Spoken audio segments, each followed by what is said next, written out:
Is there someone inside you? Sometimes. Who is it? I don't know. If I ask him to tell me, will you let him answer? No. Why not? I'm afraid.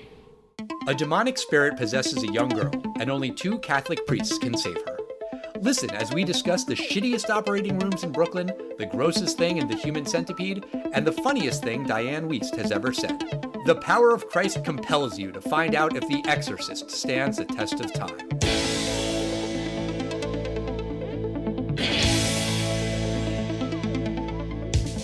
Test of time, James and Alan have their say. Do the movies you love still hold up today?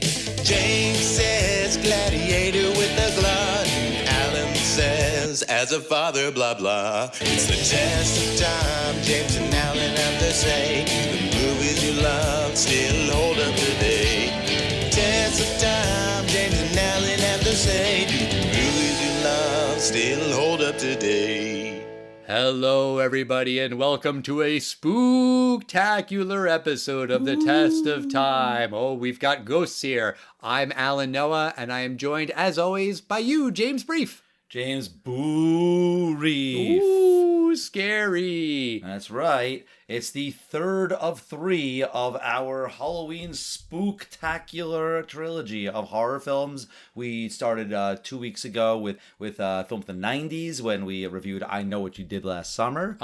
Then we reviewed a film from the 80s, The Fly, right. Itself a remake of a 1950s film. Correct. And today we're doing a 1970s film, The Exorcist, which has been remade, well, not remade, but has had 18 million sequels in pretty much every decade. Right. And the new one that just came out earlier this month, at first I didn't even know that there was a new Exorcist movie. Otherwise, we maybe would have switched the order that we did these episodes.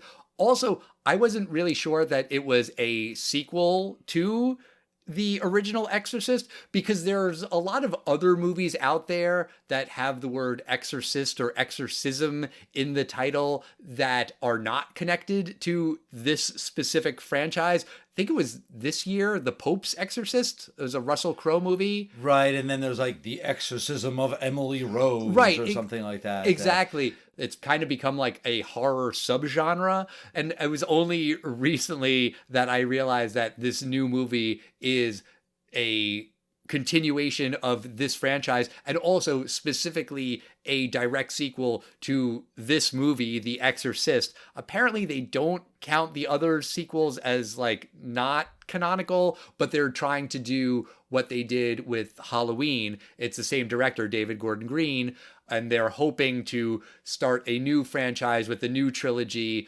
of Exorcist movies, although this new one didn't do super great at the box office, so maybe that's not going to happen, or maybe it'll do better overseas and they'll still do it, or they'll still make the other movies for Peacock or something.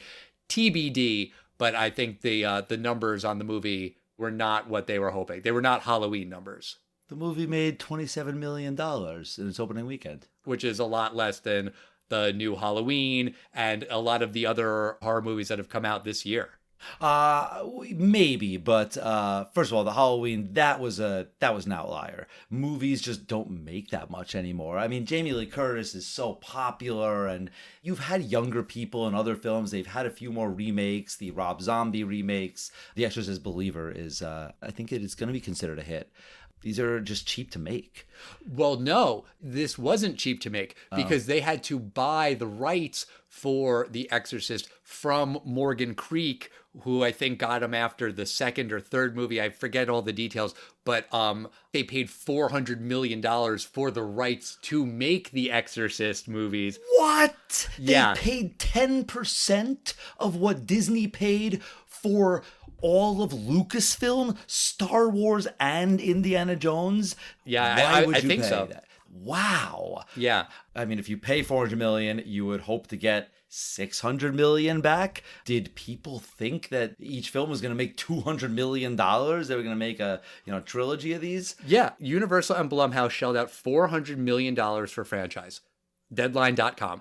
I would hope that this was a package deal, that they got The Exorcist and they also got Candyman and they got 20 other little franchises. But if they paid $400 million for that, I don't know whether they're insane or if that just shows that Disney got the deal of the millennium by paying $4 billion for Star Wars.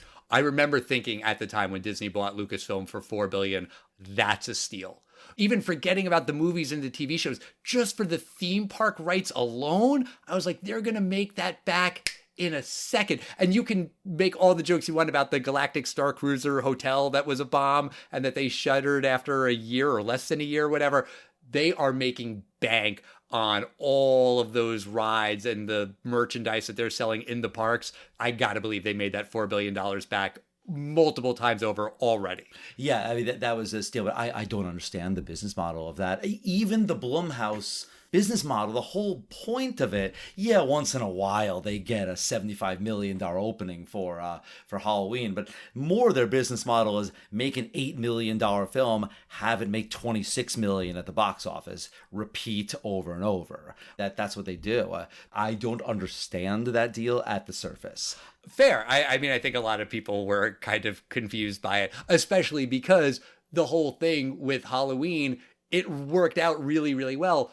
But to your point, you gotta kind of figure that that's gonna be a hard thing to replicate. Yeah, and Halloween Kills, which was the sequel, that did not make that nearly as much money as Halloween did. Right. Well, and then Halloween Ends, I think. That was the third one. Whatever was the last one. Yeah, whatever was the one that most recently came out, that did not make nearly as much as that $75 million opening of the one that, again, is a sort of sequel, but not a sequel. Yeah, you're right. It's sort of how the Terminator films going, let's forget the bad films, and this one too. There could be sequels, I guess. Yeah, it's supposed to be a trilogy. But then it's supposed to be a trilogy that maybe it'll go to Peacock, and then is that going to boost Peacock subscriber numbers? I don't know. I agree with you that it's questionable. I'm just telling you what I read. I think they've also made prequels to this film before. There's a line in this movie, The Exorcist, where they talk about how Father Merrin had done some other exorcism before, and it was terrible, and it nearly killed him, and it was 6 weeks in Bolivia or some other country, I forget. And I remember thinking, right there, that's where you make the prequel, you tell that story. And apparently that was not just one movie, but two movies in the Exorcist extended cinematic universe, where they shot a movie that was that story, and then halfway through production they changed directors, and so then they released the movie, their version of the movie, and then the original director released their director's cut, which had the same actor and the same kind of story but went in a totally different direction. So it's two movies that came out like in consecutive years that kind of sort of tell the same story but are very different. So there's been a lot of Exorcist stuff. But before we get into the original Exorcist, I did just the other night watch another Blumhouse movie, talking about Blumhouse and their Exorcist remakes. Did you see M. Threegan? No. It's about like a very realistic doll who kills people. Wait, is the movie called Megan? Is that really what they refer to it as in the film? Or are you doing the Al thing? Well, maybe a little from column A, a little from column B. I will say this. I searched for the movie. I don't know if it was on Prime Video or on Just Watch, the service where, you look up to see where it's streaming. And I typed in Megan, Megan, and it gave me all of these other movies that were not this particular movie. When I typed in M3Gin, it popped right up. It was like, oh, that movie is on Prime Video. That same thing happened recently when I watched Seven, if you've ever seen that Brad Pitt, Morgan Freeman film. That.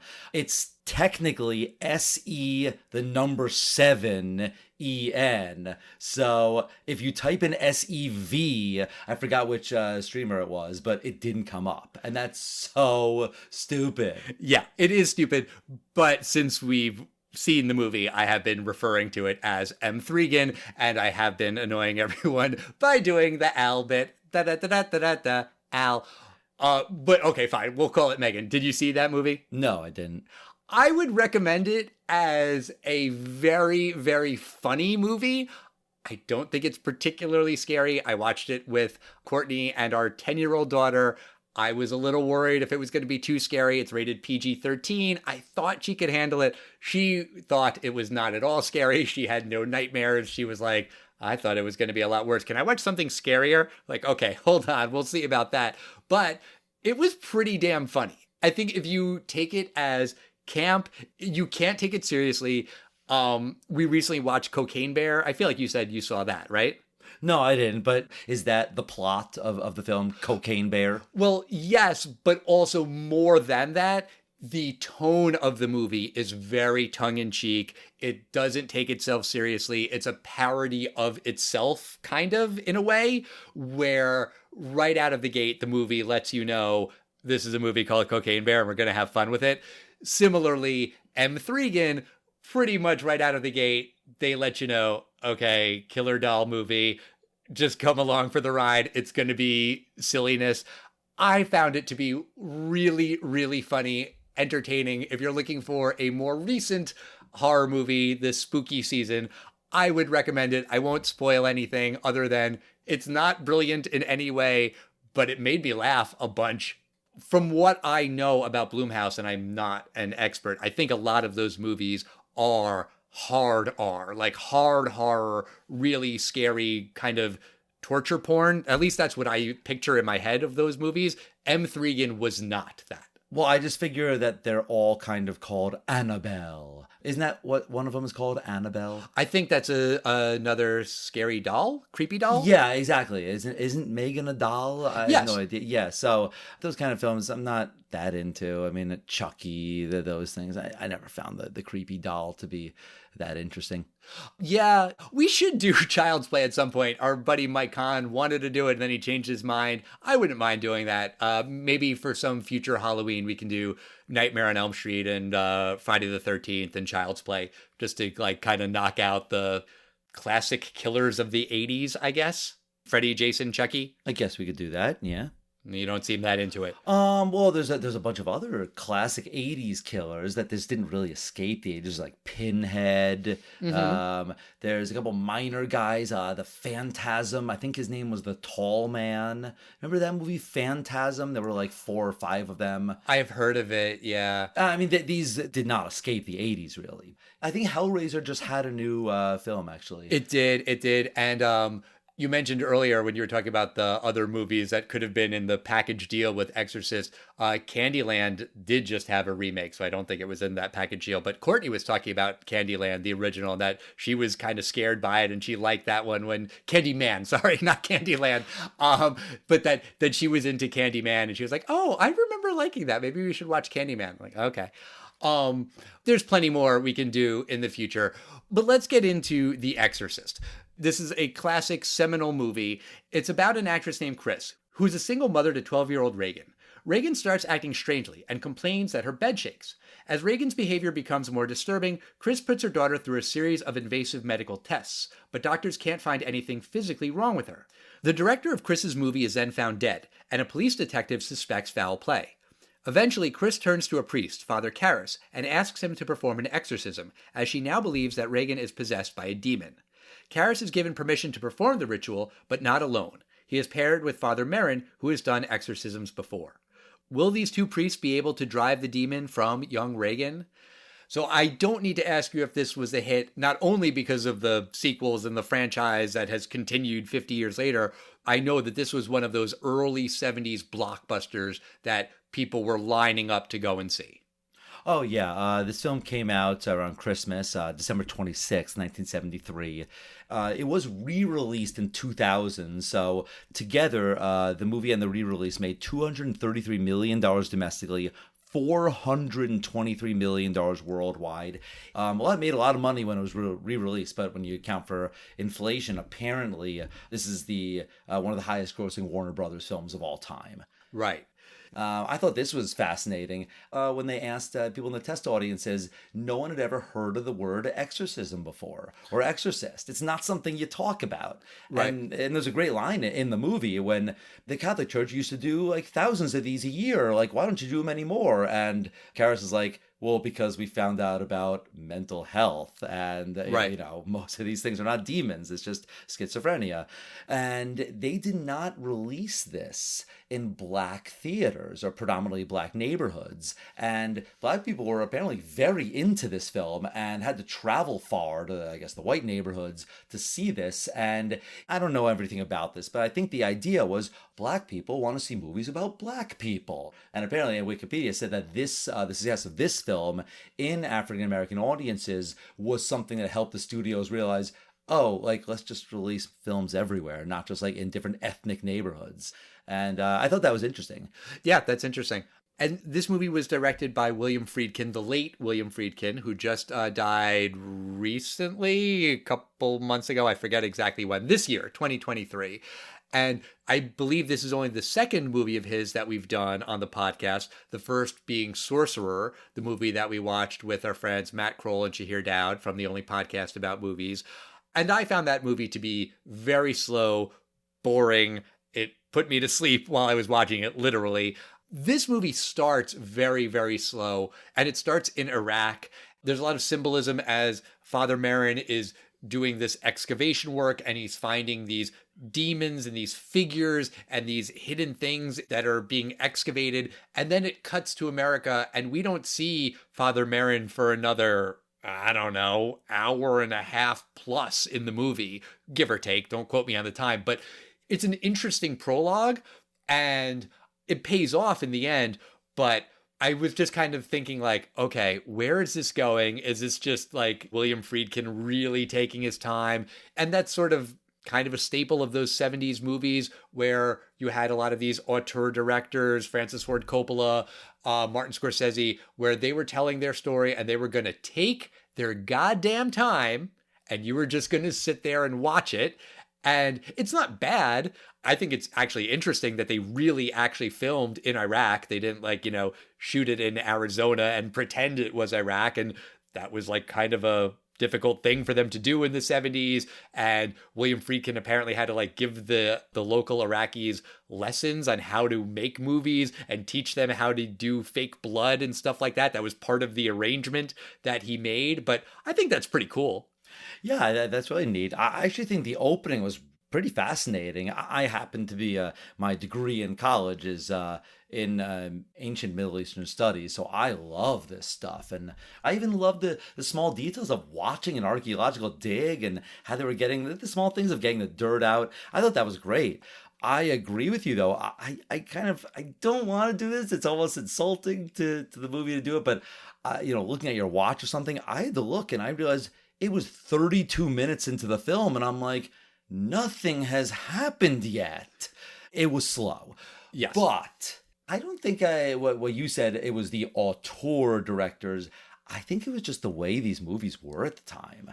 You know, 2001 starts really slow. I don't know if you've ever seen 2001. Yeah, of course. The primate scene, it's like 25 minutes or something. Close Encounters of the Third Kind, like even Spielberg has evolved. Like it's not like that anymore. He gets right to the point. This film, it does take a little bit to get into it. Yes. The way that the movie is paced did kind of throw me in the beginning. And then again later, when after we spend some time meeting Father Karras and Chris and her daughter Reagan, and then all of a sudden there's a time jump that is completely unexplained, where the last time we saw Father Karras's mother, she is in this institution or some terrible quality hospital and she's sick and she's dying. And then the next time we hear, it's that she died a long time ago. It's like, oh, okay, well, we didn't know that. And then in the first few scenes with Reagan, she's an adorable, precocious, sweet little girl, and she's living in DC with her mom while her mom's making this movie. And then all of a sudden, Reagan comes downstairs one night and she pees on the carpet, and Chris says, oh yeah, well, she's been sick for a while. The doctors don't know what's wrong with her. It's like, wait a second, she's been sick for a while? Like, when did this happen? You know, like, why did they skip all of that time in the middle of the movie with seemingly important developments? I guess it doesn't really matter, but, you know, like, they kind of get to the point quickly then when they didn't before. You know what I mean? Yeah, you know what gets me about the pace of this film? while it's realistic that they spend time thinking, well, obviously this girl has some kind of brain tumor or something, and you would have to look for a medical reason why she's acting this way. And had they not gone the medical route, you and I definitely would have said, why didn't they at least go to a doctor for any of this? But they spend a lot of time on the medical point. And I almost feel like this is the 70s, and maybe people were kind of fascinated by medical technology, because apparently one of the scariest scenes in the test audiences and audiences when this came out was the angiography scene, which is a real thing. I mean, you could do angiography through the neck. Often it's done through the leg, but... Well, it's done through the leg now. I feel like I read that in the 70s, they did very commonly do it in the neck. Yes, and I'm saying you can do it. You can do these things in the neck too, and you will see squirts just like that. The squirts come out like an arterial pulse, basically the heartbeat. There's some really weird device that I had no idea what they were doing. There was sort of like this robotic arm that kept moving around. You know what I'm talking about? Yeah. It was a really fascinating medical device. I don't know what it was, but it appeared to spit out what looked to me like kind of like multiple X-ray images, which is kind of like what a CAT scan is, sort of. It seemed like they were showing off a lot of the high-tech stuff, but it took a long time, in my opinion. See, it's interesting that you say that. I felt like the medical stuff, yes, was very disturbing, and it doesn't surprise me at all that audience members were fainting during those particular scenes. I like that they spend that time in the movie showing you that, because the movie's about an exorcism, and it's about a demon, and with all of the horrible things that happen to this little girl, some of it, and quite frankly, a lot of it, has nothing to do with the demon. It's us. It's the people. It's the doctors. And I'm not saying that as a criticism of the medical profession or anything, or towards you as a doctor. I'm just saying, like, that's what we do. And I think there is real horror that is inflicted on this girl by people. And I think that's kind of the point, is that when we don't know what we're doing, we turn to science for the answers. And sometimes what that science does is pretty fucking horrific. I agree with you there. You know, we as the audience are watching a film called The Exorcist. We know it's not a tumor. I'm just saying, I thought it was like, can we get to the exorcism already? Realistically, absolutely. You got to exhaust this. And I like the fact that this was one of these, not a disbelieving priest, but the priest is like, we're not doing an exorcism because that's fucking stupid. I wouldn't say it was a full like crisis of belief, like he doesn't believe in anything, disillusioned God, but I like the fact that he doesn't go right to like exorcisms. So I like that he gets that journey there. However, I was just thinking like, let's get to the exorcism part because it's called The Exorcist. I think that's fair, and I can understand why that would make you a little antsy. I'm imagining The Simpsons with Itchy and Scratchy and Poochie when they keep seeing the signs for the fireworks factory. Just get to the fireworks factory, and then they never get to the fireworks factory. Look, I had never seen this movie before in my life, but I knew certain things about it. I knew that the little girl vomits like the green pea soup, and I know that she levitates, and I know that her head spins all the way around. I knew all of that stuff was coming in this movie just because of pop culture and everything, and it's been referenced in so many things. But I kind of like the fact that before all of that happens, I get to know sweet little Reagan. She's adorable. She's so cute and so sweet, and her mom loves her so much. And so when that stuff does happen to her, it's a lot more affecting. I feel worse about it. And when you see her go through these medical tests and the blood go shooting out of her neck, it's absolutely fucking horrific. Also, kind of sidebar, when that procedure is being done, her mom is like in the next room watching, which I gotta believe even in the 70s, they would not fucking allow, because that's horrifying for a parent to watch that. As a father, that would just make me explode. Like, that's insane. That's insane. Mean, I've been in operating rooms from the shittiest Brooklyn hospitals and random rural hospitals to the fanciest Columbia, Cornell, and I have never seen a hospital that has one of these observation stadiums, the bleachers. I feel like it's something that's probably at the Royal Academy of London. Like, these things exist, but I find the idea of an audience for surgery hysterical because, one, I assume you have to have glass there because what are you going to be breathing and spitting on these people? Right. And two, you can't see anything from up there. As a medical student, I could barely see anything if I wasn't right up in the guts. You can't see anything from 20 feet above. I mean, it's Fair. so stupid. And yeah, I would not want the mother in this room. I used to not let parents in the room when I'm doing an IV because it's terrifying for the parents to see. So it makes me nervous, which makes me do a worse job if I'm nervous and I see a parent cringing by their kid getting blood. And whether it was done in 1973 or not, I have no idea, but no way would that be done today. Right. When Eli was a baby, he needed an IV, and Courtney and I were in the room watching, and they couldn't find his vein, and we were both like physically ill. It was awful. So yeah, like watching the blood come out of the neck, I totally get it. This is a very, very weird thing to bring up, but did you ever see the movie The Human Centipede? No, but I know of it. Right. Okay. So in your mind, what you're thinking is the most disgusting part of that movie isn't the most disgusting part of that movie. I've watched that movie and we never have to do it on the podcast because why the fuck would we? But the most terrifying, most disturbing part of that movie, it's not the thing that you're thinking of. It's when the bad guy has the woman held hostage and he's going to perform the surgery on her, but it hasn't happened yet. And she comes to and she's going to run away. And she gets up and runs off of the gurney.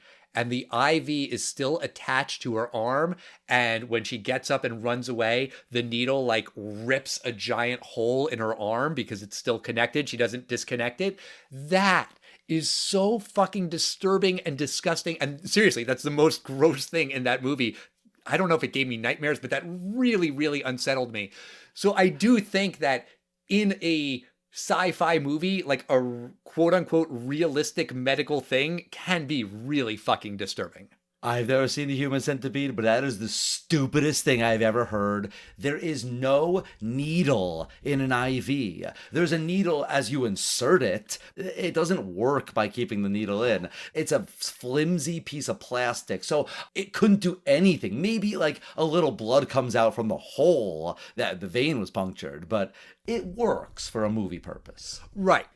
But all right, so let's get into the stuff that everyone knows from Exorcist, the head spinning around and the vomiting and the bed levitating.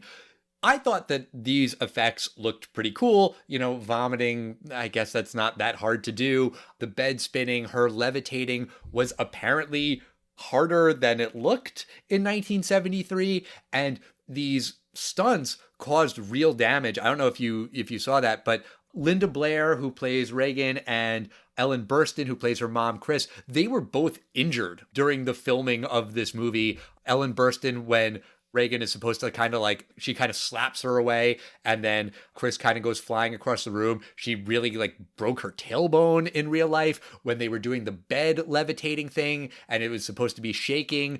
Linda Blair was in real life kind of thrown off the bed, and she got really hurt. And a lot of crazy shit happened during the making of this movie, to the point where people called the movie production itself cursed. And Friedkin was even considering bringing in a real priest to do an exorcism of the movie set. And if you read a lot of this stuff, it does sound like there was a lot of bad luck, and you can kind of understand why they would sort of create the story of the movie itself was cursed, because that could help sell tickets, you think.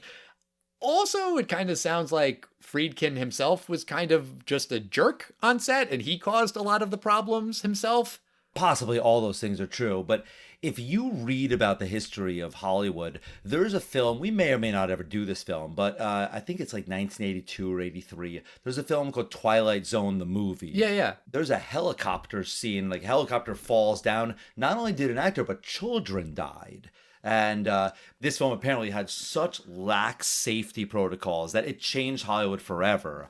It doesn't surprise me at all that a film like this, which is a relatively tame film, I mean, it's not like motorcycle stunts and stuff. Yeah, Right. even this one, they're going to shake the bed and not even have like, off where the parts of the camera you can't see, like mattresses in case you fall off the bed or something like that. Or this bed is like extra soft. So, it totally doesn't surprise me. Yeah, and some of the problems with the production were the refrigeration for the bedroom, because it had to be very cold and you could see her breath a lot in the movie, and that's a big part of the effect. But that the refrigeration system was this big, huge, expensive thing, and it was breaking, and then they had to spend time fixing it. And apparently Friedkin was such a control freak. For one scene in the very beginning, Chris is like in the kitchen and she's talking to the cook and saying, "Hi, good morning." And the cook is making bacon. And apparently the bacon was frying too quickly for Friedkin's liking. So they needed to find preservative-free bacon, which was not really a thing in 1973. And like that shut down production for like 3 days for this shot that's on screen for a fraction of a second. So there were problems that had nothing to do with demonic curses, just, real life things that force this movie to go way over budget and over schedule. And then when that happens, it's just kind of an easier sell to say, "Oh, well, did you hear it was cursed?" That's just a better story than the director was kind of a dick. Also, Friedkin and the writer of the movie had all of these fights back and forth. It was William Peter Blatty who wrote the novel that The Exorcist was based on, and he adapted his own novel for the screen, which happens sometimes. It's not super common, but they went back and forth, and they hated each other, and then they loved each other, and then they hated each other, and I think they ultimately reconciled. And then when Friedkin did a director's cut, he put some of the scenes that Blatty wanted back in, that Blatty was mad that he took out. He put them back in as a favor, and then said, "Oh, actually, you know what? You were right all those years ago." But what did you think about like some of those effects of the practical effects of the possession? What you said earlier, I would say exactly the same thing. I knew that the bed levitates. I knew that this woman spits out vomit, and I knew that her head spins. I was looking forward to all of those, and I thought they all were done very well. Practical effects, when done well, are good. I mean, she has these yellow contact lenses, and at the very end of the film, Father Karras, the way he kind of saves her in the end, the power of Christ compels you, blah, blah, blah, that part. But then he says, "Take me instead." And I actually had to watch it like twice. I had to rewind it because it was a little quick for me. But on a second view, I totally understood. You see that Father Karras, he takes the demon in himself, and then he sacrifices himself to kind of kill himself and get rid of the demon to save Reagan. Right. But the way he has the demon now, he has the evil eyes now. Right. And I thought that's very, I just missed it. I guess I blinked or something. I didn't miss that. But on second viewing, very simple. There you go. You didn't have to have any kind of lame, spirit leaving the body and entering him. I totally get it. Even the refrigeration thing, I was thinking very clever, because that's a great effect. Like, just, it reminded me of The Sixth Sense, which was a very low budget, but a brilliant way to make it not scary, but eerie. Like, you're suddenly breathing cold. That's interesting. Yes, I agree with you that the effects work. Also, the demon kills two people, I think, right? It kills the director of the movie within the movie, and then it kills Marin. But both of those deaths happen off screen. We don't see either of them. And, it's a quote unquote horror movie. You usually see the deaths in the horror movie, but this movie doesn't show you them. And so I think, one, that kind of helps in terms of the effects, because then you don't have to worry about seeing cheesy effects. It's also like a big plot point is what happened to the director. And then there's a detective who's asking all these questions and, is able to suss out that he went out of that window in Reagan's room. How did that happen? How did this little girl push a grown man out of the window? And that leads to the discovery and everything. So it makes sense. But I was less surprised about that one. I was more surprised that we didn't see Father Marin die, just because, I don't know, it seemed like that was an easy thing to show. Speaking of which, who do you think is the titular exorcist? Oh, is it Marin or is it Karras? Yeah. I assume it was both of them. I assume this was kind of a mentor-mentee. Like I was alluding to earlier, it's not a complete, the guy wasn't a total, I don't believe in anything priest, but he was not believing that there was going to be a demon in this girl. And Father Merrin basically being like, no, dude, like I've seen some shit. And yeah, it almost killed me the last time I tried doing it. And then through his teachings, he's able to believe and ultimately sacrifice himself. I didn't know it was from this film necessarily, but the power of Christ compels you. The power of Christ compels you. They say it like 20 times. Yeah, they do. And I think it's fair to say that the exorcism itself in this movie is fairly anticlimactic, because a lot of it is them repeating over and over the power of Christ compels you. And it's just not really clear to me as a Jew who knows nothing about this Catholic stuff how the exorcism is supposed to work. It seems like it's a lot of prayers and a lot of reading from the Bible to this demon. And I read something online today that apparently the way it really works is you have to find the one thing that will agitate the demon and then just repeat it over and over again. I guess in this movie, they thought it was the power of Christ compels you. It could be some other line or whatever. But that scene is a little bit dry. It's just these two dudes reading about Christ while the demon kind of writhes around. And it's not that amazing. Maybe I'm biased because I'm not Catholic, but I did kind of find that to be a little lackluster. And to the movie's credit, the movie is not called The Exorcism. It's called The Exorcist. So it doesn't have to necessarily deliver on the exorcism, but it still kind of does. I mean, based on what the movie is selling. And to the question of who is the exorcist from the title, the movie poster is Merrin. Like when he's coming out of the car, that great shot with the fog and he's under the streetlight, that's Merrin. But again, Merrin's really not in the movie too much. He's in that opening prologue. He shows up at the end. Karras gets a hell of a lot more screen time, and he is the one who ultimately defeats the demon, so maybe he's the exorcist. While it's satisfying that he sacrifices himself to save Reagan, I did kind of find the exorcism kind of eh. Well, not that it's I find it interesting that the exorcism kind of doesn't itself work. Right. And what I also find interesting is that I had to read this online, but the demon's name, and I think they say it in like the sequels, or they may or may not say the name of it, it's a demon named Pazuzu. Uh-huh. And this is one of these like Babylonian Assyrian demons, or Sumerian, something like that. Yeah, so this is not like a Christian mythology evil demon. In the end, it's a sacrifice. And they just say, go in me. Oh, now I'm possessed. Haha, I'm going to throw myself out of a window and kill myself. So now I'm going to kill both of us. And this is not necessarily Catholic. Like, anyone could have done this. If someone has that leap of faith, you could have made this a Muslim film. If you want to keep the religious aspect, it could be the same thing. It's just some evil demon, fine. It doesn't matter where it's from. It's not about being a believer in God. It's about being a believer in sacrifice. And I like that aspect of it, that it wound up not really being like what you said there. Oh, they said the right Bible verse that's going to get it out. No, I don't think Pazuzu cares about the Bible because it's an Assyrian demon or whatever it's from. But Father Merrin did do this other exorcism all those years ago, and it nearly killed him, and it took him 6 weeks. Well, how did he get rid of that demon? I know there's 2 other movies that will answer that question for me if I really care, which I kind of don't. But I just want to know how it normally works when you don't have to sacrifice yourself. Because what Karras does is kind of reckless and not guaranteed to work. He only has like that one split second of control where he can fling himself out of the window because Pazuzu doesn't want to die, presumably.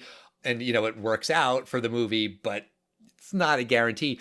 Also, the whole Pazuzu thing is interesting because, yes, I did read that online too. In this movie, in The Exorcist, they never say the word Pazuzu. They show you the statue, but when she's possessed, she says that she is the devil himself. She claims that she is the devil, which is confusing because is it Satan or is it Pazuzu? when Karras is talking about it and he's like, well, no one's going to believe that it's really the devil himself that's possessing her. People are going to have a hard time believing that she's possessed at all, but it's Satan himself. Come on. I think when you're thinking of Satan, if you're having the Dante's Inferno personification of Satan, you know, with the brimstone on the tail and everything, I wouldn't necessarily take it literally. I think it's just supposed to be a demon, a devil. In the beginning, when Karras is like, no, this is just medical, no, this is nothing, he sprays holy water on Regan, and she freaks out, it burns, and he's like, okay, and then he goes downstairs to Regan's mom and goes, yeah, this isn't a demon, because this is just tap water. Right. I told her it was holy water. And I was wondering, did they explain like why that worked? No, they don't. I had that exact same thought, James. I'm glad you brought it up. I thought that it was interesting of like, okay, so is it a demon? Is it not a demon? And I was wondering if maybe the movie was gonna maybe go in that direction where, yeah, we kind of told you it was an exorcist, but actually maybe it wasn't really a demon, and maybe there was an actual medical scientific explanation for it. But no, I mean, the movie does make it clear that she was possessed. The demon leaves her and goes into Karras, and then the demon is defeated, and there's the help me in her abdomen and all of this stuff that can't be explained by science. But so then, yeah, why did the tap water have that reaction? I'm interested to know. Like, I'm not asking rhetorically. I'm like, I want to know what the answer to your question is, and I don't know what it is, and I would love to know. And if anyone out there does know, please write us at Test of Time Pod and let us know. Yeah, I thought it was going to be something that reminded me of the movie we reviewed, The Lost Boys. That's a vampire film. There's a part, I think they try to like use a water gun full of like garlic water or something, and then the vampires are like, fuck you, that doesn't really work. Or like, I thought they were going to say something like that. Like, yeah, holy water is bullshit. Like, I am a demon, but fuck you. And almost like a scene like the devil would be like, I'll drink it myself. Fuck you, I don't care. But it's not, and they don't explain it. You really thought there might have been it really was a tumor in the end? No. I didn't really think that's where it was going. But when he said that line about the tap water, my ears kind of perked up and I was like, is there going to be like some kind of twist at the end? Oh, okay, all right. Because I was like, you do know she's going to turn her head 360 degrees at some point. Right. So I was really confused about where it was going. I wasn't actively working out a theory on like, a bulletin board or anything like that. But I thought Linda Blair was fantastic in it. Apparently, she was nominated for an Oscar for her performance. However, most of the performance that people really love is the potty mouth of Regan, or rather the demon in her says potty words, but that's a different actress. And I actually thought that was Linda Blair, and I was like, wow, she's like really a voice actress too, because that's really cool. She's doing the whole Batman, Bruce Wayne, very, very different characters here, but it was a different woman. So even though you couldn't rescind the nomination, and Linda Blair, again, did a fine job actually acting, but that got a lot of press, so she was a shoo-in to not win. Right. When Linda Blair was hired for this job, she, as a 10, 11, 12-year-old girl, was saying a lot of really terrible, awful things, and they were like, oh, okay, I guess we can hire you for this job. I did notice, though, that a lot of the very disturbing things that Pazuzu, as Regan says, you don't see her say it. In other words, you hear it and you see like the back of her. We don't see her say those words, which kind of made me think, oh, I wonder if that was just because they didn't want to have this young child actor say these words, or maybe they thought for audiences, they didn't want audiences to think that this little girl actually said these words. Like when she's stabbing herself with the crucifix in her vagina, you know what's happening. And she says like, fuck me, Christ, or something. I forget exactly what she says, but you don't see her say it, and you don't really see the cross, it's not explicit. You get what's happening, but I felt like it was shot in such a way where, okay, we don't need to feel bad for this little girl actor who is actually going through this stuff. I see what you mean. I don't think they gave it that much thought. I think it's more ADR.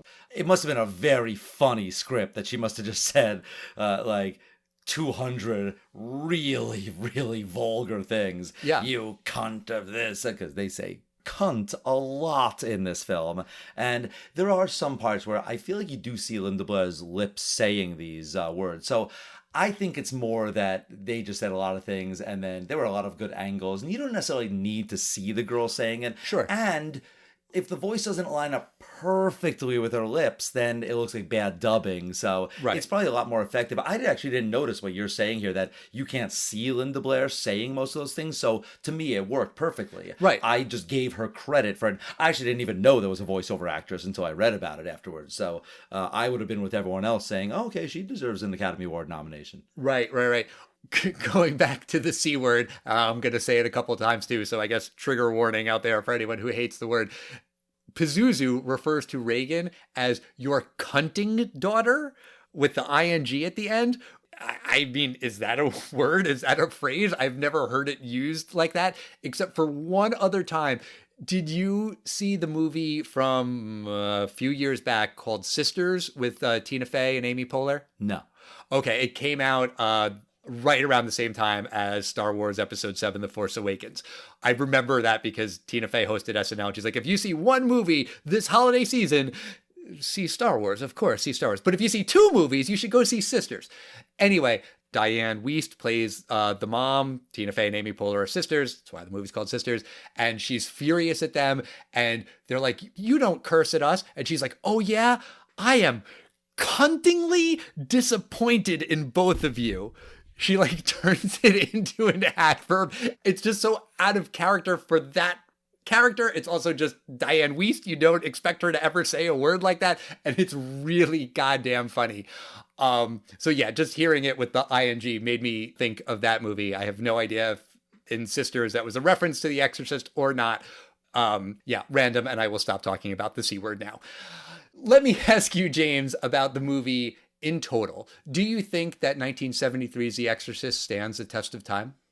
You know, I think in the way they make the film, I don't think it stands the test of time, in that I think it's really slow. I think it's kind of reminiscent of the way films were made back then. This film drags on in the beginning, but once it picks up, I actually think that the film is a lot different than what I thought it would be. I thought it was going to be much more religious. It doesn't require you to believe in Jesus, to appreciate this film in that regard. I liked it. I liked the performances. It's slow, but that doesn't make it a bad film. It just makes it not a modern film. I didn't say it doesn't stand the test of time. I say it's not made the way modern films would be made today. But I did think it was an interesting film. I was a little bit underrated in that this is The Exorcist, and this is one of the greatest films of all time, and also one of the scariest films of all time. I wasn't scared in this film, and I did not think it's one of the greatest films of all time, nor do I think this should be one of, adjusted for inflation, one of the highest grossing Warner Brothers films of all time. But does this stand the test of time as a film? Yes, I think it does. It's very well acted, very well directed and scored. I do think not edited perfectly. And so if you can stomach 1970s films, you might be a little bored in the beginning, and you could probably just start half an hour into the film and you wouldn't miss much. But I do think the film stands the test of time. What about you, Al? What do you think of 1973's The Exorcist? It's interesting. As we've watched these three movies in a row, I Know What You Did Last Summer, The Fly, and now The Exorcist, I don't know that any of the three scared me, like really made me nervous, made me, not want to turn off the light and walk upstairs to bed in the dark. Ooh, like none of these three movies are particularly scary, but I did find this movie really disturbing. Way more so than The Fly or I Know What You Did Last Summer. Maybe it's the whole as a father thing, because it's about a parent who is powerless to help their child, and that's a really fucking scary thing in general. This feeling of hopelessness, like what are you supposed to do? And you're watching this horrible, horrible thing happen to your kid for no fucking reason, and you can't explain it and you can't fix it. I found this movie to be really affecting and just tough to watch. in a good way, in the way that it's supposed to be. It's supposed to be a movie that is unsettling and disturbing. And, you know, when there were all these reports in the 70s of people fainting in the movie theaters, you know, obviously no one wants a movie audience member to get hurt while watching their movie. But you gotta kind of imagine that that was probably good for business. That word of mouth is like really good. Oh no, people are passing out in our movie. That means it's really scary. I mean, the one movie that I remember scaring me as a kid is Poltergeist, and maybe we'll do that on the podcast someday, but I honestly don't really want to because I think that might still actually scare me as an adult in my 40s. I don't think The Exorcist is scary in that way, but I think it's really fucked up, man. And I think that's the point. And I do sort of disagree with you. I mean, maybe splitting hairs a bit, but I do feel like this movie is very Catholic in its imagery and its representation of religion. And there are people who say that, well, this movie can reaffirm your faith. And this movie is sort of endorsed by some Christian groups where you might think, no, they would hate it because it's endorsing Satan. But then they look at it the other way of, no, in the end, the good guys win. You need God on your side. The devil is real and you need religion to get rid of the demon. So I can kind of see it from that point of view. There's also, by the way, this whole like meta feminist analysis of the movie. I don't know if you read anything about that, where certain critics said that this movie is fucking bullshit because you have this single woman raising her daughter. Yeah, but who saves the day? The men. The men have to come in and fix the problem. You can't have a single mom. Are you kidding me? Of course the devil's going to come and take her daughter. And then there's this other counterpoint that Pazuzu, the demon, is actually female. So then it makes it more feminist, which I don't really understand how demons have gender at all. So that was over my head. But any which way you slice it, this movie has been analyzed to death. It has had so many sequels just now, 50 years later. It's a record, by the way. Ellen Burstyn plays Chris in the new movie that just came out. And that is the record, the longest gap, 50 years of an actor playing the same character with like the longest break in between, because Linda Blair showed up as Reagan, I think, in a couple of sequels or TV shows or something along the way. But for her, it's 50 years.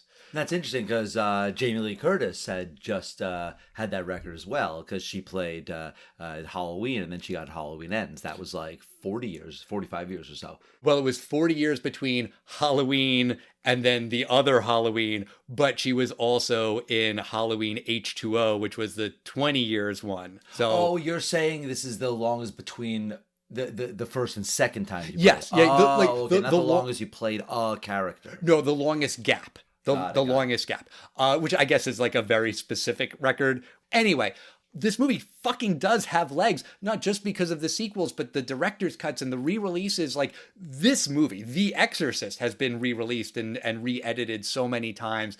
I think it's a given that it stands the test of time. Complete sidebar, not at all related to the movie standing the test of time, although maybe a little. Max von Sydow, we didn't talk about him. He plays Marin. He is old man Max von Sydow. He looks not all that dissimilar from how he looks in Game of Thrones when he's the Third Eye Raven. He's like 44 or something in this movie. He's like our fucking age, but they just made him look really old with prosthetics and makeup and everything. And when I first saw that it was him, I was kind of confused. I'm like, how is this movie 50 years old and he's still an old man? I knew that Max von Sydow was in this, and I actually thought in the beginning, I was like, that's funny how there's a guy that looks like old Max von Sydow, and I assumed Karras was. I'm like, oh, that's what he looked like as a young man. Oh. I just assumed that was. I was kind of doing the math in my head. I was thinking, episode 7, because that's when he looks the most like regular looking. The very first scene of episode 7 is Max von Sydow. Right. He's the old man that gets killed, and I was doing the math quickly in my head. I'm like, yeah, I guess that's like 40 something years, and maybe he's like. Yeah, I guess he's the young Karras. He's like 30-something here, so I guess he's like pushing his 80. But now I realize, yeah, that was the same guy. I was thinking the exact same thing as you. I was shocked. Yeah, it is very weird. Well, that's going to do it for us this week. That's going to do it for our trilogy of spooky movies from the 90s, 80s, and 70s. We hope you have found it to be spooktacular. I held that way too long. But next week, we are going to do something that we like to do here in November, which is do movies that listeners have requested. We are going to start with The Freshman from 1990. It's a movie starring Matthew Broderick and Marlon Brando that Andrea Chasson, my aunt, has requested. So, Aunt Andrea, we're going to do your pick, The Freshman, next week. I have never heard of this movie. I've never seen it. Have you seen it, James? I've never seen it, but I remember of it. Okay, all right. Well, I'm looking forward to watching that movie and some other listener requests throughout November. And we want to hear from you guys. We are at Testing Time Pod on Facebook, X, Instagram, Threads. You can listen to us anywhere. Make sure you're subscribed to us wherever you listen to the show, even on YouTube. And we'll see you next time, everybody. Bye.